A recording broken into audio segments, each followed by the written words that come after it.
जिस दिन मेरी अमीर फैमिली की माँ मुझे घर वापस लेकर आती है, उसी दिन उस नकली यंग मास्टर ने पूरे परिवार को मेरे खिलाफ भड़काने की कोशिश की। उसे लगा था कि मेरे जैसा गरीब लड़का घबरा जाएगा और कुछ बोल नहीं पाएगा, लेकिन जिसे वह नहीं जानता था वो यह था कि मैं न सिर्फ बिल्कुल भी पैनिक नहीं करता, बल्कि उसे ऐसी बातें सुनाता हूँ कि वह चुप होकर रह जाता है। छोटे भाई, एक मिनट रुको, मैं तो लिविंग रूम में रहता ही नहीं हूँ। तुम्हें बार बार ये सब चीजें मुझे इंट्रोड्यूस करवाने की जरूरत नहीं है। मुझे सिर्फ इतना जानना है कि मेरा बेडरूम और बाथरूम कहाँ है। जिस पर वह किसी की तरफ देखता है और फिर अचानक रोने जैसी आवाज में बोलता है, भैया आप ऐसा कैसे कह सकते हो? मैं तो बस चाहता हूँ कि आप जल्दी से इस फैमिली में घुल मिल जाओ और घर की हर चीज अच्छे से जान लो। जिस पर पीछे से एक ठंडी महिला की आवाज सुनाई देती है, वो नहीं क्या हुआ? ट्रान वो तुरंत अपना चेहरा पहुंचता है और बेचारा बनने की एक्टिंग करते हुए कहता है, ओ तीसरी दीदी, आप अभी वापस आई हैं क्या? नहीं, अब नहीं, ऐसी कोई बात नहीं है। भैया ने कुछ भी नहीं कहा, वो मेरे साथ बहुत अच्छे हैं। यह सुनकर ट्रान तिनक मेरी तरफ एक नजर डालती है। तो तुम वही लड़के हो जिसे अभी अभी वापस इस घर में लाया गया है? तुम्हारे पिता ने तुम्हें कोई मैनर्स नहीं सिखाए क्या? समझ नहीं आता कि मॉम डैड ने तुम्हें वापस क्यों अपनाया? जिस पर मैं मुस्कुराता हूं और कहता हूं, अगर दीदी ऐसा कह रही हैं तो फिर मैं भी वही तरीका इस्तेमाल करता हूं जिससे ट्रान वो मेरा स्वागत कर रहा है। यह कहकर मैं सीधे ट्रांतिन का हाथ पकड़ लेता हूं और उसे दूसरी मंजिल के पहले कमरे से इंट्रोड्यूस करवाना शुरू कर देता हूं। जब तक बाकी लोग समझ पाते तब तक मैं उसे 5 कमरे दिखा चुका होता हूं। जिस पर ट्रांतिन आखिरकार अपना गुस्सा नहीं रोक पाती और जोर से बोल उठती है, चुप हो जाओ, मेरा और समय बर्बाद मत करो। यह सुनकर मैं अपना हाथ मुट्ठी में बंद करता हूं, उसे ऐसे पकड़ता हूं जैसे कोई माइक्रोफोन हो और सीधे उसके मुंह के पास ले जाकर पूछता हूं, मैडम अभी आपने जो कहा वो आपके दिल की बात थी ना? बाद में पछताओगी तो नहीं? जिस पर ट्रांतिन गुस्से से लाल हो जाती है और सीधे नीचे भाग जाती है। कुछ देर बाद वह मॉम डैड और दूसरी बहन को लेकर वापस ऊपर आती है। सभी के चेहरे बेहद खराब दिख रहे होते हैं। माँ गुस्से में कहती हैं, ग्यांगफाम, तुमने ऐसा क्या किया कि तिन इतनी नाराज हो गई? जिस पर मैं बिना घुमाए फिराए जवाब देता हूँ, मॉम डैड, सिर्फ बातें करने से कुछ साफ नहीं होगा। मैं दूसरी मंजिल के पूरे सीसीटीवी फुटेज निकलवाने की रिक्वेस्ट करता हूँ। यह सुनते ही ट्रान वू का चेहरा सफेद पड़ जाता है, जिस पर वह जल्दी से बोल पड़ता है, मॉम डैड गुस्सा मत होइए,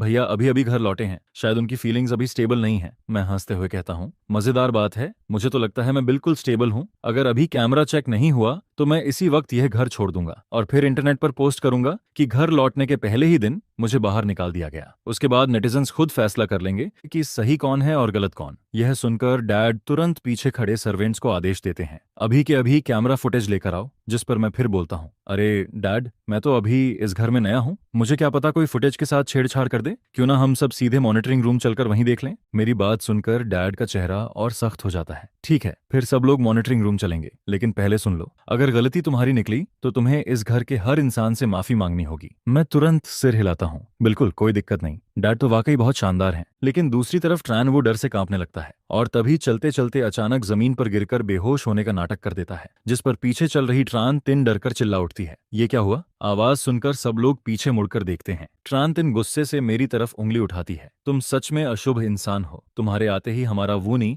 जो हमेशा से हेल्दी था, अचानक बेहोश हो गया। यह सुनकर मैं व्यंग्य भरी आवाज में कहता हूँ, वाह कितना परफेक्ट टाइमिंग है, बिल्कुल उन कमजोर विलन्स जैसा जो पैलेस ड्रामा में हमेशा बेहोश होने का नाटक करते हैं। और एकदम स्वस्थ इंसान का अचानक यूं बेहोश हो जाना भी थोड़ा अजीब नहीं लगता? ऊपर से उसकी आंखों की पुतलियां अभी भी हिल रही हैं, क्या किसी ने देखा नहीं? अगर भरोसा नहीं है तो उसकी पलकों को उठाकर देख लो। बेहोश इंसान और जागते हुए इंसान की आंखों में बहुत फर्क होता है। मेरी बात सुनकर बाकी लोगों की नजरें भी ट्रान वू पर शक से टिक जाती हैं। उधर ट्रान वू का दिल जोर जोर से धड़क रहा होता है, लेकिन फिर भी वह दांत भींचकर बेहोश होने की एक्टिंग जारी रखता है। जिस पर मैं फिर कहता हूँ, मॉम डैड कोई दिक्कत नहीं है, पहले हम कैमरा देख लेते हैं, फैमिली डॉक्टर को बुला लीजिए। वैसे भी आखिर में डॉक्टर यही कहेगा कि कुछ नहीं हुआ। हाँ, अगर फैमिली डॉक्टर पहले से खरीदा हुआ तो अलग बात है, तब शायद कोई ऐसी बीमारी बता दे जो सुनने में खतरनाक लगे, लेकिन असल में हो कुछ भी नहीं। यह सुनकर ट्रान ख्वांग नाराज होकर बोलती है, गियांगफाम, तुम अपने छोटे भाई पर शक कैसे कर सकते हो? जिसके जवाब में मैं कंधे उचकाता हूँ, क्या करूं, मैं तो उससे आज ही मिला हूँ, थोड़ा शक होना तो नॉर्मल बात है। वैसे फैमिली डॉक्टर को जल्दी बुलाओ, उसके बाद हमें कैमरा भी देखना है। हालांकि ट्रान खोंग मुझसे बेहद नफरत करती है, फिर भी वह डॉक्टर को कॉल कर देती है। यह देखकर मैं माँ का हाथ पकड़कर बाहर की तरफ खींचता हूँ और कहता हूँ, मॉम चलो ना, मुझे कैमरा रूम दिखाओ। जिस पर माँ मेरा हाथ छुड़ाकर कहती है, ग्यांगफाम छोड़ो,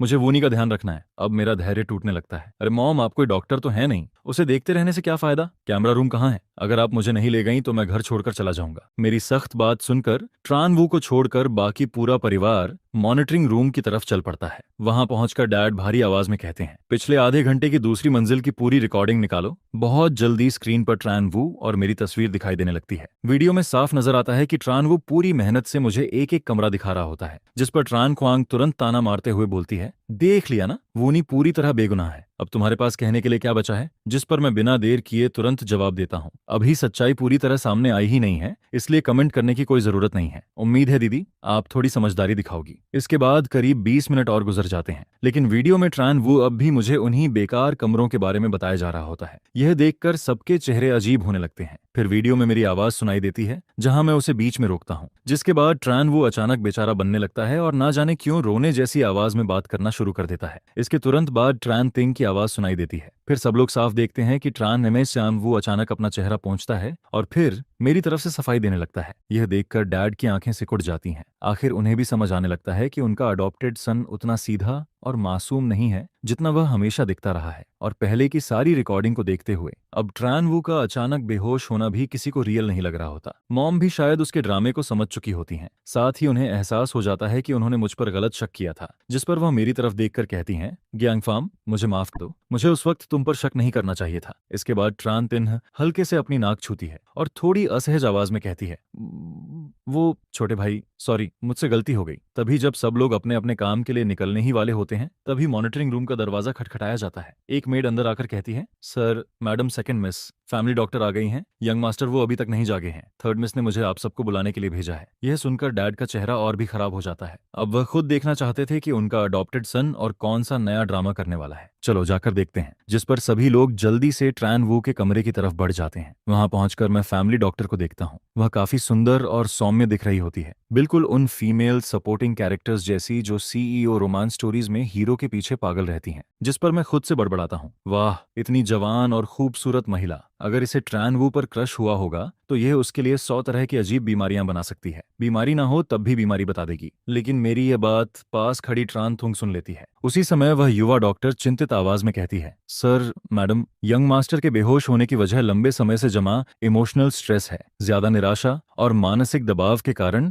ब्रेन में ब्लड सप्लाई कम हुई, जिसकी वजह से वह बेहोश हो गए। मैं जानना चाहती हूँ कि आखिर ऐसी कौन सी बात हुई जिससे यंग मास्टर ट्रान वू के अंदर इतने नेगेटिव इमोशंस पैदा हो गए। जिस पर मैं बिल्कुल बिना छुपाए बोल देता हूँ, वही बीमारी जिसे चाहो तो बीमारी कह दो और चाहो तो कुछ भी नहीं। यह सुनकर डॉक्टर नाराज हो जाती है। तो आप वही यंग मास्टर हैं जो अभी घर वापस आए हैं। शायद आपको इस बीमारी की मेडिकल नॉलेज नहीं है, लेकिन मुझे उम्मीद है कि आप एक आउटसाइडर की तरह हमारी प्रोफेशनल एबिलिटी को जज नहीं करेंगे। जिस पर बाद सोसो की शांत आवाज सुनाई देती है। मैं गहरी सांस छोड़ता हूँ, फिर कमरे में रखी सजावट से कुछ फेदर निकालता हूँ। इसके बाद मैं बाद सोसो की तरफ देखकर कहता हूँ, अगर ऐसी बात है तो फिर डॉक्टर मैडम उम्मीद करता हूँ बाद में आपको पछताना ना पड़े। आज मैं खुद हुआ तुओ का रीइंकार्नेशन बनने वाला हूँ। यह कहकर मैं सीधे ट्रान वू के पास पहुंच जाता हूँ और उन फेदर से उसके नंगे पैरों को गुदगुदाना शुरू कर देता हूँ। फिर मैं उसका हाथ पकड़कर बाकी लोगों से कहता हूँ, असल में यह जाग चुका है, बस अभी भी सोने की एक्टिंग कर रहा है। वैसे भी जो इंसान सोने का नाटक कर रहा हो उसे कोई जगह नहीं सकता, लेकिन गुदगुदी रोकने के लिए इसके पूरे शरीर की मसल्स कितनी टाइट हो गई हैं यह तो आप लोग भी महसूस कर सकते हो। यह सुनकर मॉम भी उसका हाथ पकड़ती हैं और जैसा मैंने कहा था उसकी मसल्स सच में पूरी तरह तनी हुई होती हैं। वह बिल्कुल भी किसी बेहोश इंसान जैसा नहीं लग रहा होता। जिस पर डैड का चेहरा काला पड़ जाता है और उनकी आवाज में साफ चेतावनी सुनाई देती है, वुनी अभी भी तुम मेरे अडॉप्टेड सन हो, इसलिए आज की बात मैं भूल सकता हूँ, लेकिन अगर तुमने अब भी सोने का नाटक जारी रखा तो मेरे पास तुम्हें इस घर से निकालने के अलावा कोई रास्ता नहीं बचेगा। कुछ देर तक कमरे में सन्नाटा बना रहता है, लेकिन ट्रान वो फिर भी कोई रिएक्शन नहीं देता। तभी ट्रान तिंग गुस्से में आगे बढ़ती है, मॉम डैड आप लोग कुछ ज्यादा नहीं कर रहे?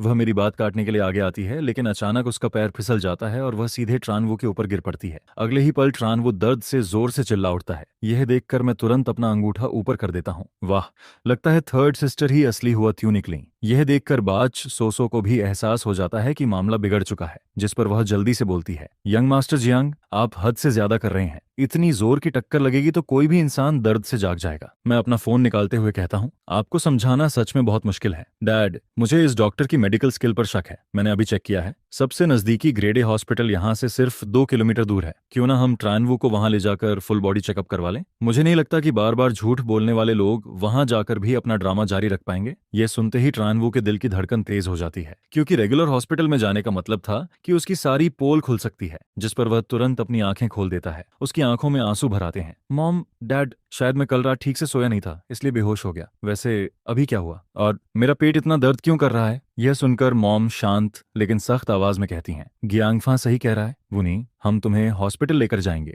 बेहोश होना कोई छोटी बात नहीं होती। मॉम की आवाज नरम जरूर होती है लेकिन उसमें इनकार की कोई गुंजाइश नहीं होती, जिस पर ट्रैन वू फिर फैमिली की चिंता करने का नाटक करता है। नहीं मॉम, मैं बिल्कुल ठीक हूँ, आपको परेशान होने की जरूरत नहीं है। लेकिन तभी मैं अपना फोन हिलाते हुए मुस्कुराता हूँ। वैसे मैंने अभी थोड़ी देर पहले ही 120 पर कॉल कर दिया था। टॉप हॉस्पिटल की एम्बुलेंस काफी देर पहले पहुंच चुकी होगी। चलो अब निकलते हैं। यह सुनते ही कुछ ताकतवर मेड्स आगे बढ़ती हैं और ट्रान वू को उठाकर ले जाने लगती हैं, जिस पर ट्रान वू डर के मारे बुरी तरह छटपटाने लगता है और यह देखकर डैड की आंखें और भी ठंडी हो जाती हैं। डैड एक गहरी नजर से बाज सोसो को देखते हैं जो इस वक्त साफ तौर पर घबराई हुई दिख रही होती है, जिसके बाद वह बिना कुछ कहे नीचे चले जाते हैं। उधर मेरे पास भी कोई खास काम नहीं होता, इसलिए मैं अपने फॉस्टर फादर के घर एक चक्कर लगाकर अपना कुछ सामान लेने चला जाता हूँ। जब मैं वापस लौटता हूँ और पहली मंजिल के दरवाजे से अंदर कदम रखता हूँ तभी मुझे अंदर से किसी के रोने की आवाज सुनाई देती है। हूँ मॉम डैड, मैं तो बस इसलिए बहुत खुश हो गया था क्योंकि भाई जियांगफा वापस आ गए हैं। मैंने पहले कभी बेवजह गुस्सा नहीं किया और ना ही कभी यंग मास्टर जैसी आदतें दिखाई हैं। मैं बस उम्मीद करता हूँ कि मॉम डैड मुझे एक और मौका देंगे। मैं जरूर बड़े भाई के साथ अच्छे से रहूंगा। यह सुनकर मॉम थोड़ी नाराज आवाज में कहती हैं, वूनी, मैंने तुम्हें बचपन से अपने सगे बेटे की तरह पाला है। मैंने तुम्हें बहुत पहले ही लोगों के साथ व्यवहार करना सिखा दिया था, लेकिन आज तुमने जो किया वह सच में हद से ज्यादा था। इसके बाद डैड भी धीरे से कहते हैं, वूनी, अब तुम भी बड़े हो चुके हो और अभी जियांग फार्म भी घर वापस आया है, तो उसे इस माहौल में ढलने के लिए समय चाहिए। इसके अलावा तुम अभी तक अपने असली पिता से भी नहीं मिले हो, तो क्यों ना कुछ दिनों के लिए जाकर अपने पिता के साथ रहो। यह सुनते ही ट्रानवू का पूरा शरीर लड़खड़ा जाता है। उसकी आंखें तुरंत लाल हो जाती हैं और वह जोर जोर से रोने लगता है। लेकिन मॉम, बचपन से लेकर आज तक हमेशा आप ही मेरे साथ रही हैं। मेरी जिंदगी के हर कदम पर आपकी परछाई रही है। मेरे लिए सबसे करीबी इंसान आप ही हैं। मैं अपने असली पिता से मिलने जरूर जाऊंगा और भविष्य में उनकी देखभाल भी करूंगा, लेकिन मैं यहाँ रहने का ज्यादा आदी हूँ। अगर आप मुझे किसी अजनबी अंकल के साथ रहने भेज देंगी तो मैं शायद कभी कंफर्टेबल महसूस नहीं कर पाऊंगा। उसकी बात खत्म होते ही मैं सीधा अनुवाद करता हूँ। सीधी बात है, यह उस गरीब घर वापस नहीं जाना चाहता। यहाँ कितना आराम है, रोज मौज मस्ती, अच्छा खाना और ढेर सारा पैसा। वहां गया तो इसकी लाइफस्टाइल सीधा नीचे गिर जाएगी। ये सुनकर कमरे का माहौल थोड़ा अजीब हो जाता है, लेकिन मैं बिल्कुल सामान्य अंदाज में कहता हूँ, कोई बात नहीं, इसे यहीं रहने दीजिए। ये सुनते ही ट्रैन वू राहत की सांस लेता है।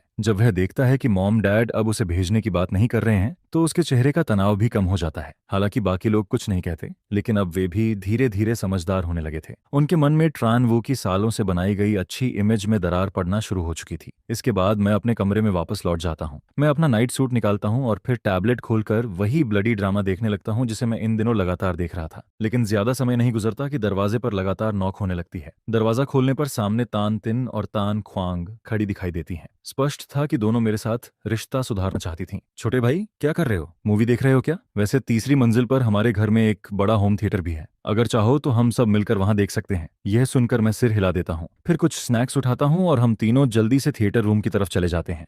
वहां पहुंचकर ट्रान तिन सारे उपकरण सेट करती है। इसके बाद सर्च बटन दबाकर पूछती है, छोटे भाई, कौन सी सीरीज देख रहे हो? मैं सर्च कर देती हूँ। मैं उस ब्लडी ड्रामा का नाम बता देता हूँ। फिर कहता हूँ, हो सकता है आप दोनों इसे बर्दाश्त ना कर पाओ, जिस पर दोनों एक साथ जवाब देती हैं, कोई बात नहीं। इसके बाद हम तीनों सोफा पर बैठ जाते हैं और सामने दीवार जितनी बड़ी स्क्रीन को देखने लगते हैं। लेकिन मुझे हैरानी होती है कि दोनों बहनों को भी इस तरह के ब्लडी ड्रामा में काफी इंटरेस्ट था। जैसे जैसे स्टोरी आगे बढ़ती है दोनों पूरी तरह उसमें डूब जाती हैं। जब क्लाइमेक्स वाला सीन आता है तब तान तिन इतनी गुस्सा हो जाती है कि एक मुट्ठी चिप्स उठाकर सीधे मुंह में ठूंस लेती है। ये औरत सच में घटिया निकली। कुछ देर बाद उसकी आवाज फिर सुनाई देती है, अरे चिप्स खत्म हो गई। जिस पर मैं अपने स्नैक्स बैग से स्पाइसी स्टिक्स के कुछ पैकेट्स निकालता हूँ। फिर एक पैकेट उसकी तरफ बढ़ा देता हूँ। ये खाकर देखो। ट्रान तिन ने अपनी पूरी जिंदगी में कभी ऐसी चीज नहीं खाई थी। वह लाल रंग का पैकेट देखकर थोड़ा शक करती है, फिर धीरे धीरे उसे खोलती है। पैकेट के सहारे एक स्टिक बाहर निकालती है और छोटा सा बाइट लेती है। अगले ही पल उसकी आंखें चमक उठती हैं। वाह, कितना स्वादिष्ट है। यह देखकर ट्रान ख्वांग भी उत्सुक हो जाती है। वह भी एक पैकेट खोलती है और खाना शुरू कर देती है। कुछ ही देर में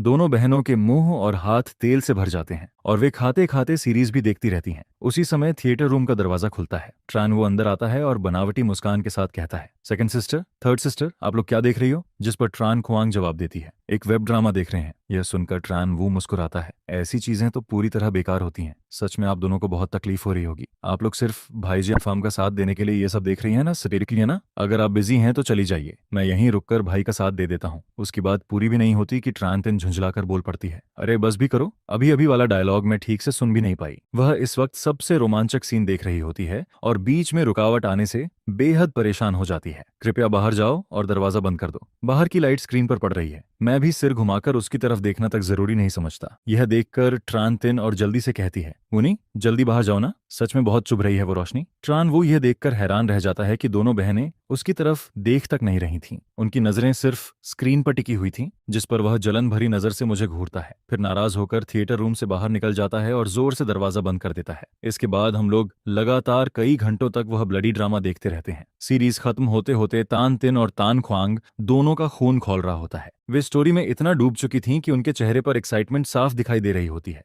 तभी दरवाजे पर फिर नॉक होती है। एक मेड बाहर से कहती है, second miss, third miss, fifth young master, dinner का समय हो गया है। मास्टर और मैडम ने आप सबको नीचे बुलाया है। यह सुनते ही तान तिन उत्साह से उछल पड़ती है, चलो चलो नीचे चलते हैं, खाना खाकर वापस आएंगे और आगे देखेंगे। इस वक्त वह इतनी एक्साइटेड होती है कि उसे लगता है आज वह लगातार 20 एपिसोड्स और खत्म कर सकती है। इसके बाद हम तीनों नीचे डाइनिंग हॉल में पहुंचते हैं, लेकिन आज डाइनिंग टेबल पर एक अतिरिक्त सीट लगी होती है। उस सीट पर एक महिला बैठी होती है। उसके चेहरे पर सख्ती और पूरे शरीर से एक ऊंचे दर्जे का ऑरा निकल रहा होता है, जिस पर ट्रान तिन्ह हैरानी से कहती है, बिग सिस्टर आप वापस आ गई। इसके बाद ट्रान ख्वांग मेरी तरफ देखकर बताती है, ये हमारी बड़ी बहन है, इनका नाम ट्रान हुआंग है। फिर वह दोनों का परिचय करवाती है। बिग सिस्टर ये हमारे असली छोटे भाई हैं, गियांग फार्म। और इसी के साथ पहली बार ट्रान हुआंग की नजरें मेरे ऊपर टिकती हैं। मैं सिर उठाकर देखता हूं तो ट्रान हुआंग ठंडी नजरों से उस लड़के की तरफ देखती है, लेकिन कोई और रिएक्शन नहीं देती है। जिस पर वह मेरी तरफ देखने के बजाय पूछती है, त्याओ कहाँ है, खाने का टाइम हो गया है लेकिन अभी तक नीचे क्यों नहीं आया। यह सुनते ही ट्रान ख्वांग के चेहरे की मुस्कान एक पल में जम जाती है। उसे बिल्कुल उम्मीद नहीं थी कि बड़ी बहन न सिर्फ उसे इग्नोर करेगी बल्कि एक जवाब देना भी जरूरी नहीं समझेगी। जिस पर पिता भी अपनी बड़ी बेटी की तरफ देखते हैं। उनके होंठ हल्के से सिकुड़ जाते हैं, जिससे साफ पता चलता है कि वह भी थोड़ा नाराज फील कर रहे हैं। माँ माहौल में आए बदलाव को तुरंत नोटिस कर लेती हैं, जिस पर वह पूछती हैं, लुक थ्यू गया, अभी तक नीचे क्यों नहीं आया। यह सुनकर नौकरानी के चेहरे पर परेशानी साफ दिखाई देने लगती है। वह झिझकते हुए मेरी तरफ देखती है, जैसे कुछ कहना चाहती हो लेकिन कह नहीं पा रही हो। कुछ देर बाद वह हिम्मत जुटाकर बोलने ही वाली होती है, जिस पर मैं सीधे उसकी बात बीच में काट देता हूँ। मुझे अच्छी तरह पता था कि वह क्या कहने वाली है। वह यही कहती कि लुक थ्यू गया का मूड खराब है, उसका खाने का मन नहीं है, और यह बोलते वक्त ऐसा चेहरा बनाती जैसे उसे बहुत दुख हो रहा हो। जिसके बाद यहाँ मौजूद सभी लोग यही सोचने लगते कि आखिर छोटा भाई इतना दुखी क्यों है। फिर बात घूम फिर कर मेरे ऊपर ही आती कि आज मेरे वापस आने की वजह से उसका मूड खराब हुआ है और सारी गलती मेरी ही है। जिस पर नौकरानी तुरंत ट्रान वू की तरफदारी करने लगती है। नहीं ऐसा नहीं है। लेकिन पिता उसे बेपरवाह नजरों से देखते हुए कहते हैं, उसे खाना है तो खाए, नहीं खाना तो मत खाए। यह सुनते ही ट्रान हुआंग के चेहरे का शांत भाव गायब हो जाता है। वह तुरंत अपनी कुर्सी से खड़ी हो जाती है। पापा आप क्या कह रहे हैं, आप उसके साथ ऐसा कैसे कर सकते हैं। जिस पर ट्रान हुआंग मेरी तरफ देखकर आधी मुस्कान के साथ ताना मारती है, तुम्हारे पास तो काफी तरीके हैं। मैं बिना झिझके जवाब देता हूँ, अच्छा तो जरा डिटेल में बताइए। जिस पर वह ठंडी हंसी हंसते हुए कहती है, तुम्हारे वापस आते ही वूनी हमारे घर में खाना खाने तक की हिम्मत नहीं कर पा रहा है। हालांकि मैं अभी अभी वापस आई हूँ और मुझे नहीं पता यहाँ क्या हुआ है, लेकिन तुमने माँ पापा और दूसरे भाई बहनों को अपनी तरफ कर लिया, फिर भी कहते हो कि तुम्हारे मन में कोई चाल नहीं है। यह सुनकर मैं तुरंत पलटकर जवाब देता हूँ, पहली बात मैं इस घर का बच्चा हूँ, सही है ना। मैं वापस आया हूँ और मुझे माँ पापा और भाई बहनों का प्यार मिलता है। यह सिर्फ साबित करता है कि मेरा परिवार मेरे साथ अच्छा व्यवहार करता है। इसमें मेरी चालाकी कहाँ से आ गई। क्या मैं अपने परिवार का प्यार पाने के लायक नहीं हूँ। दूसरी बात, एक सक्सेसर कैंडिडेट होकर भी आप सही गलत जाने बिना फैसला सुना देती हैं। अगर आपके कॉम्पिटिटर्स को यह बात पता चल गई तो वह आपको आसानी से बर्बाद कर देंगे। और आखिरी बात, आपका और उसका कोई ब्लड रिलेशन नहीं है। आप उसकी इतनी प्रोटेक्शन कर रही हैं कि मुझे आपके रिश्ते पर ही शक होने लगता है। क्या आप अडॉप्टेड सन और हेयर के बीच कोई शॉकिंग लव स्टोरी बनाना चाहती हैं। मेरी बात सुनते ही ट्रान हुआंग का चेहरा गुस्से से लाल पड़ जाता है। पापा देखिए ना, ये कैसी बातें कर रहा है। लेकिन तभी माँ अचानक बोल पड़ती हैं, पतिदेव हमारी बेटी को अभी और ट्रेनिंग की जरूरत है, क्यों ना इसे कुछ समय के लिए विदेश वाले प्रोजेक्ट पर भेज दिया जाए। जिस पर पिता तुरंत माँ का मतलब समझ जाते हैं और सिर हिलाकर सहमति दे देते हैं। सही कह रही हो, इसे वाकई और एक्सपीरियंस की जरूरत है। यह सुनकर ट्रान हुआंग पूरी तरह हैरान रह जाती है। उसे विश्वास ही नहीं होता कि उसके माता पिता नए लौटे बेटे की वजह से उस पर इतना गुस्सा हो जाएंगे। जिस पर वह तुरंत अपना लहजा बदल देती है, सॉरी छोटे भाई, बिना पूरी बात जाने मुझे तुम्हें डांटना नहीं चाहिए था। माँ पापा मैं अभी अभी बिजनेस ट्रिप से वापस आई हूँ और वह ओवरसीज प्रोजेक्ट कम से कम 3 साल तक चलेगा। मैं आप दोनों के साथ रहना चाहती हूँ। इतनी देर तक तक दूर नहीं रहना चाहती, लेकिन माँ इस बार असामान्य रूप से सख्त दिखाई देती हैं। वह उसका हाथ पकड़कर कहती हैं, हुआंग, माँ की बात मान लो, मैं सिर्फ तुम्हें बेहतर बनाना चाहती हूँ, और अगर तुम्हें हमारी याद आएगी तो हम अक्सर विदेश आकर तुमसे मिलेंगे। जिस पर त्रांतिन माहौल को हल्का करने की कोशिश करती है। चलो अब खाना खाते हैं। अगर बड़ी बहन ने सच में वह प्रोजेक्ट ले लिया तो आगे हम सबका उससे मिलना काफी कम हो जाएगा। लेकिन ट्रान हुआंग अभी भी हार मानने को तैयार नहीं होती। वह कहती है, वो नहीं यहाँ नहीं है, फिर इसे पूरा परिवार कैसे कह सकते हैं? यह सुनते ही पिता जोर से मेज पर हाथ मारते हैं। वह गुस्से में उंगली दिखाते हुए कहते हैं, बहुत हो गया, क्या तुम मुझे गुस्से से मारकर ही मानेगी? जिस पर ट्रान हुआंग भी भड़क जाती है, तो फिर मैं भी खाना नहीं खाऊंगी। इतना कहकर वह जल्दी से ऊपर की तरफ चली जाती है। इसके बाद ट्रांतिन को लगता है कि बड़ी बहन के व्यवहार की वजह से शायद मैं दुखी हो गया हूँ। जिस पर वह मेरे पास बैठ जाती है और मुस्कुराकर कहती है, ग्यांगफा, अभी जो तुमने कहा कि बड़ी बहन वूनी को पसंद करती है, वह थोड़ा ज्यादा ड्रामेटिक नहीं था? क्या तुमने बहुत ज्यादा ड्रामा सीरीज देख ली है? जिस पर मैं उसी टॉपिक को आगे बढ़ाते हुए कहता हूँ, ड्रामेटिक तो है, लेकिन अगर ये कहानी उसी डायरेक्शन में आगे बढ़ती रही तो अभी हम सब नीचे खाना खा रहे हैं, ऊपर कोई और फैमिली मेंबर भी नहीं है। बड़ी बहन आराम से छोटे भाई को कंफर्ट कर सकती है, और किसी को सांत्वना देते वक्त गले लगना तो नॉर्मल है, फिर शायद गलती से एक किस भी हो जाए, कौन जानता है। मेरी बात सुनते ही माँ पापा के चेहरे बदल जाते हैं, जिस पर दोनों तुरंत दूसरी मंजिल की तरफ भागते हैं। मैं, दूसरी बहन और तीसरी बहन भी उनके पीछे ऊपर जाने लगते हैं। तभी ऊपर से अचानक एक जोरदार थप्पड़ की आवाज सुनाई देती है, और उसके तुरंत बाद पिता की सख्त आवाज गूंजती है, माँ पापा, पहले मेरी बात सुनिए। यह सुनकर ट्रांतिन के चेहरे पर अजीब सा भाव आ जाता है। अरे यार, कहीं यह सच तो नहीं है? जब हम सभी ट्रानवू के कमरे में पहुंचते हैं तो वहां का नजारा देखकर सब चौंक जाते हैं। ट्रान हुआंग ट्रानवू के सामने खड़ी होकर उसे प्रोटेक्ट कर रही होती है। उसके चेहरे का एक्सप्रेशन ऐसा होता है जैसे दोनों एक दूसरे के लिए ही बने हों। जिस पर वह पूरी मजबूती से कहती है, माँ पापा, यह बात आप दोनों ने खुद कही थी, वूनी और मेरा कोई ब्लड रिलेशन नहीं है, तो अगर मैं उसे पसंद करती हूँ, इसमें आखिर गलत क्या है? यह सुनते ही मैं तुरंत बोल पड़ता हूँ, मुद्दा तो बहुत बड़ा है, आखिर अपने ही साथ बड़े हुए छोटे भाई को पसंद कर लेना कोई छोटी बात थोड़ी है। जिस पर मैं ताना मारते हुए आगे कहता हूँ, दीदी, आप तो काफी अजीब निकली, कहीं आपका कोई बहुत ही वियर्ड टेस्ट तो नहीं है, या फिर शायद इतने सालों तक दबाकर रखने की वजह से मामला यहाँ तक पहुंच गया है। यह सुनकर ट्रान हुआंग का राज अचानक सबके सामने खुल जाता है, लेकिन हैरानी की बात यह थी कि शर्मिंदा होने के बजाय उसके दिल में एक अजीब सी राहत और खुशी पैदा होने लगती है। जिस पर वह मेरी तरफ देखकर कहती है, तुम क्या जानो, बचपन से ही मैं हमेशा वूनी की प्रोटेक्शन करती आई हूँ। न जाने कितनी बार मैंने यह सोचा है कि काश हमारा ब्लड रिलेशन ही न होता। इतने सालों तक मैं खुद को रोकती रही हूँ। जिस पर मैं तुरंत जवाब देता हूँ, अच्छा, तो खुद को इतना मुश्किल से कंट्रोल करने के बाद आपने कभी साइकोलॉजिस्ट को दिखाने के बारे में नहीं सोचा? और वैसे भी आप उससे कई साल बड़ी है ना, खड़े हैं ना, इसका मतलब आपकी पढ़ाई और करियर दोनों उससे काफी आगे हैं। फिर भी आपके पास इतना फ्री टाइम है कि आप अपने ही छोटे भाई के साथ रोमांस के बारे में सोच रही हैं। मेरी बात सुनकर ट्रान हुआंग का चेहरा और ज्यादा दर्द से भर जाता है। जिस पर वह माँ पापा की तरफ देखकर कहती है, माँ पापा, मैं भी ऐसा नहीं चाहती थी, लेकिन मैं वूनी से इतना प्यार करने लगी हूँ कि अब वापसी का कोई रास्ता नहीं बचा। मैंने खुद को कई बार समझाया, छोड़ने की कोशिश भी की, लेकिन वूनी हमेशा मेरे साथ इतना अच्छा व्यवहार करता है कि मैं उसे भूल ही नहीं पाती। यह कहते वक्त उसकी आंखों में उम्मीद साफ दिखाई देती है, जैसे वह अपने माता पिता से स्वीकृति चाह रही हो। दूसरी तरफ ट्रानवू की आंखें पहले से ही आंसुओं से भरी हुई होती हैं। वह बड़ी बहन की तरफ देखकर कांपती आवाज में कहता है, तो आप मुझे इस तरह देखती थी? जिस पर मैं बीच में बोल पड़ता हूँ, दीदी पूरी तरह इस फॉरबिडन लव वाली फीलिंग में डूब चुकी हैं, और अब तो खुद एनालिसिस भी करने लगी हैं। वैसे एक बात बताइए, क्या हर बार जब आप हार मानने की सोचती थीं, तब आप प्यारा छोटा भाई आपको ऐसा एहसास देता था कि आपके पास अभी भी मौका है? और क्या वह अक्सर ऐसे इंटीमेट कॉन्टैक्ट भी करता था जो सामान्य भाई बहन से थोड़ा ज्यादा हो? मेरी बात सुनते ही त्रानहुआंग कुछ नहीं बोलती, लेकिन उसकी बचती हुई नजरें सब कुछ बता देती हैं। जिस पर त्रानवू पूरी तरह स्तब्ध रह जाता है। अगले ही पल माँ गुस्से में उसकी तरफ दौड़ती हैं और उसे थप्पड़ मारने के लिए हाथ उठाती हैं, लेकिन ट्रान हुआंग अचानक बीच में आ जाती है और वह थप्पड़ खुद अपने चेहरे पर खा लेती है। चटाक, एक तेज आवाज पूरे कमरे में गूंजती है, जिस पर ट्रान हुआंग के गाल पर लाल हथेली का निशान साफ उभर आता है,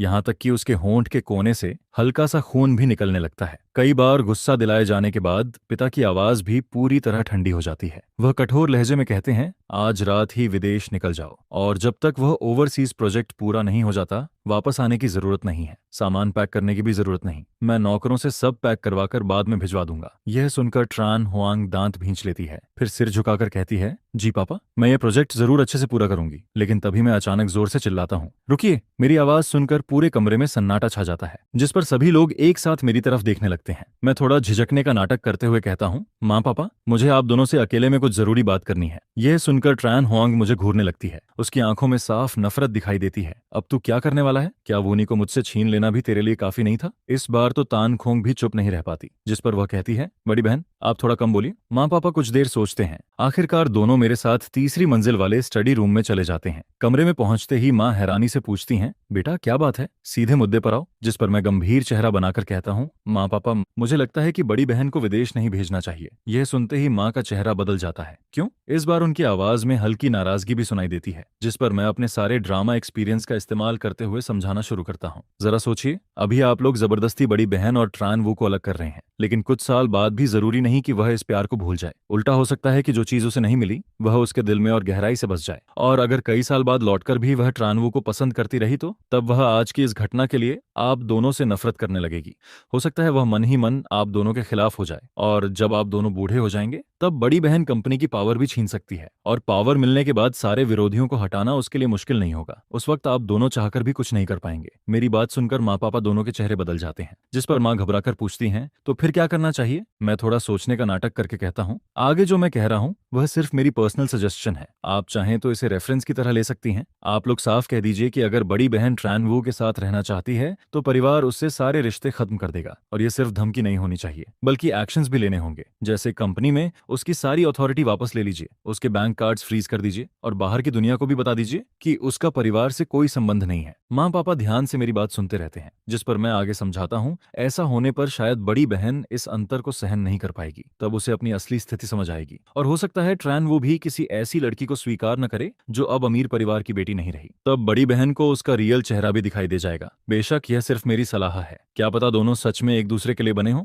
अगर सच में ऐसा है तो कुछ साल ऑब्जर्व कर लीजिए, और अगर इतने साल बाद भी दोनों का प्यार नहीं बदलता तो फिर उन्हें साथ रहने दीजिए। मेरी बात खत्म होते ही माँ पिता की तरफ देखने लगती हैं, जिस पर पिता कुछ देर सोचते हैं और फिर धीरे से सिर हिलाते हैं। बुरा आइडिया नहीं है, लेकिन उसे घर छोड़कर बाहर रहना होगा। मैं तुरंत एक और बात जोड़ देता हूँ, और जहाँ ट्रान वो रहेगा उस जगह का पता किसी को भी नहीं चलना चाहिए, वरना अगर बाद में कोई नया मेंबर आ गया तो फिर दोनों की शादी करवाने के अलावा कोई रास्ता नहीं बचेगा। मेरी बात सुनकर दोनों कुछ पल चुप रहते हैं। आखिरकार पति पत्नी अपना फैसला कर लेते हैं। इसके बाद हम तीनों वापस ट्रान वो के कमरे में लौटते हैं। उधर ट्रान वो बुरी तरह रो रहा होता है, उसका पूरा शरीर कांप रहा होता है, जैसे हल्की सी हवा भी उसे गिरा सकती हो। यह देखकर ट्रान हुआंग का दिल टूटने लगता है। वह कई बार उसे गले लगाने की कोशिश करती है, लेकिन हर बार उसकी छोटी बहनें उसे रोक देती हैं। तभी पिता अचानक बोलते हैं, हुआंगनी, तुम्हें विदेश जाने की जरूरत नहीं है। यह सुनते ही त्रान हुआंग की आंखें चमक उठती हैं। पापा, आप सच कह रहे हैं? उसके चेहरे पर खुशी साफ दिखाई देने लगती है, लेकिन उसी समय माँ गंभीर आवाज में आगे कहती हैं, लेकिन चाहे कुछ भी हो, वूनी एक लड़का है, और उसका हमारे परिवार से कोई ब्लड रिलेशन भी नहीं है। हमारे घर में इतनी बेटियां हैं, इसलिए उसका यहाँ रहना अब ठीक नहीं है। इसलिए मैंने फैसला किया है कि वह बाहर जाकर रहेगा। ये सुनते ही ट्रान वो पूरी तरह सन्न रह जाता है। उसे सपने में भी उम्मीद नहीं थी कि ट्रान परिवार का असली बेटा वापस आते ही सबसे पहले उसी को घर से बाहर भेज दिया जाएगा, जिस पर उसका पूरा शरीर ऐसे हो जाता है जैसे उसकी आत्मा ही निकल गई हो। अगले ही पल वह आंखें बंद करता है और धड़ाम से जमीन पर गिर जाता है। उसके गिरने की आवाज सुनते ही ट्रान हुआंग घबराकर उसकी तरफ दौड़ती है, लेकिन पिता उसे एक तरफ धकेल देते हैं। फिर बेहद सख्त लहजे में आदेश देते हैं, कोई है? वूनी को नीचे ले जाओ, मैं खुद उसे उसके नए घर छोड़कर आऊंगा। असल में ट्रान वो बेहोश नहीं हुआ होता है, वह सिर्फ बेहोशी का नाटक कर रहा होता है, जिस पर वह आंखें बंद किए हुए मन ही मन बड़बड़ाता है, माँ पापा, मैं आप दोनों से प्यार करता हूँ। उसकी यह बात सुनकर मुझे इतनी शर्म आती है कि मेरा मन करता है वहीं जमीन में गड़ जाऊं। हे भगवान, यह कैसा इंसान है? अभी अभी नकली बेहोश हुआ है और तुरंत सपने में बड़बड़ाना भी शुरू कर दिया। यह तो हद से ज्यादा बेवकूफी वाली बात है। जिस पर माँ भी ट्रान वू को सिर से पैर तक देखती हैं। आखिर में उनके मुंह से सिर्फ एक भारी सांस निकलती है। कुछ देर बाद जब ट्रान वू को लगता है कि उसे कार की पिछली सीट पर लिटा दिया गया है, तो वह धीरे से आंखें खोल देता है, लेकिन उसे बिल्कुल उम्मीद नहीं थी कि माँ भी उसे छोड़ने साथ आएंगी। उसी वक्त माँ पीछे मुड़कर उसकी तरफ देखती हैं और संयोग से दोनों की नजरें आपस में मिल जाती हैं, जिस पर ट्रान वू तुरंत दोबारा आंखें बंद करना चाहता है, लेकिन उससे पहले माँ पूछ बैठती हैं, वूनी, क्या तुम हुआंगनी को पसंद करते हो? यह कहते हुए माँ चुपचाप अपनी जेब में रखे फोन का रिकॉर्डिंग बटन भी ऑन कर देती हैं, जिस पर ट्रान वो आंखें लाल करते हुए सोचने का नाटक करता है। फिर कहता है, माँ, बेशक मैं उन्हें पसंद करता हूँ, लेकिन मेरा पसंद करना सिर्फ एडमिरेशन है। मैं बड़ी बहन की इज्जत करता हूँ।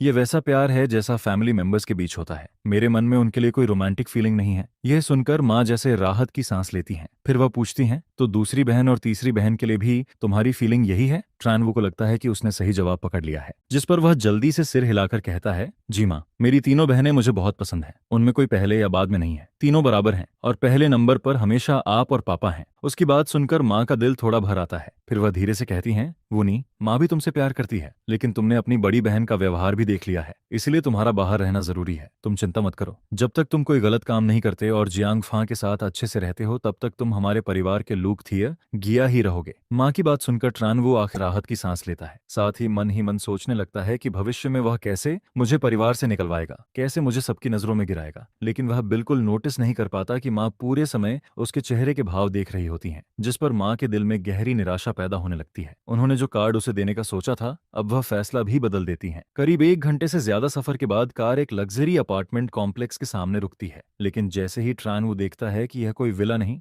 बल्कि अपार्टमेंट है, उसका चेहरा तुरंत उतर जाता है। उसी समय एक महिला मैनेजर आगे बढ़कर कार का दरवाजा खोलती है। नमस्ते मैडम। नमस्ते लुक थ्यू गया, मैं उस फ्लोर की मैनेजर हूँ जहाँ आप रहेंगे। मेरा सरनेम हाँ है, अगर कभी कोई जरूरत हो तो आप सीधे मुझे कॉल कर सकते हैं, ये मेरा बिजनेस कार्ड है। लेकिन ट्रान वू वह कार्ड लेने के बजाय सीधे माँ से लिपट जाता है और जोर जोर से रोने लगता है। माँ, मैं अकेला नहीं रहना चाहता, मुझे आप सबकी बहुत याद आएगी। जिस पर मैनेजर हाँ मुस्कुराते हुए कहती हैं, लुक थ्यूजिया, हमारा यह एरिया बहुत सुरक्षित है, अगर आपको अकेलापन महसूस हो तो आप अपने नेबर्स से दोस्ती कर सकते हैं। आपके आसपास लगभग सभी युवा पुरुष रहते हैं, उनमें कई आपकी उम्र के भी हैं, मुझे यकीन है कि आपकी उनसे अच्छी बनेगी। यह सुनकर माँ धीरे धीरे उसकी पीठ थपथपाती हैं, फिर उसे अपने से अलग कर देती हैं। साथ ही मैनेजर हा को आंखों से इशारा करती हैं, जिस पर मैनेजर हा तुरंत ट्रानवू को एक तरफ ले जाती हैं और इसी मौके का फायदा उठाकर माँ वापस कार में बैठ जाती हैं। दरवाजा लॉक करते हुए वह कहती हैं, बेटा अब तुम बड़े हो गए हो, तुम्हें इंडिपेंडेंट होना भी सीखना चाहिए, माँ को अभी कुछ जरूरी काम है। इतना कहकर वह ट्रानवू को प्रतिक्रिया देने का मौका तक नहीं देती, जिस पर ड्राइवर भी तुरंत कार स्टार्ट कर देता है। कार को दूर जाते देख ट्रानवू की आंखों में गुस्सा भर जाता है, वह मुट्ठियां भींचकर कार को घूरता रहता है। उधर मैनेजर हा अभी भी